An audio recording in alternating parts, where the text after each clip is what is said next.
Hello বন্ধুরা, দেখো আজকে 6 রকমের সার নিয়েছি। তো চলো কী কী সার নিয়েছি এবং প্রত্যেকটি সারের উপকারিতা কী তা জেনে নেওয়া যাক। তো প্রথমেই দেখো লাল রঙের এই সারটি, যার নাম হলো পটাশ। এই সারটি গাছে প্রয়োগ করলে গাছের বৃদ্ধি, ফলন ও রোগ প্রতিরোধ ক্ষমতা বাড়বে।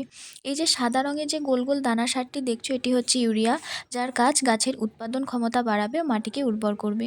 তারপর যে ধূসর রঙের সারটি দেখছো, তার নাম হলো সিঙ্গেল সুপার ফসফেট বা সংক্ষেপে এসএসপি, যা মাটিতে সালফারের ঘাটতি পূরণ করে।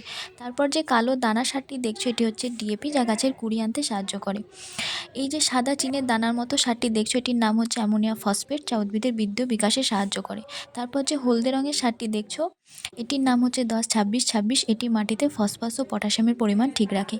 তারপর লাল যে হলদে যে কালারের সারটি দেখছো, এটি হচ্ছে 15-15-15, যা শিকড়কে শক্তিশালী করে তোলে। তো কিভাবে গাছে সার দেবে বলে দিই। তো প্রথমে গাছের গোড়া খুব ভালোভাবে খুঁড়ে নেবে, তারপর গাছের চারপাশে সার দেবে যেন গাছের গোড়ায় না পড়ে। তো তারপর দিয়ে দেবে জল। তো ভিডিওটি যদি ভালো লাগে তাহলে অবশ্যই চ্যানেলটাকে সাবস্ক্রাইব করে দিও।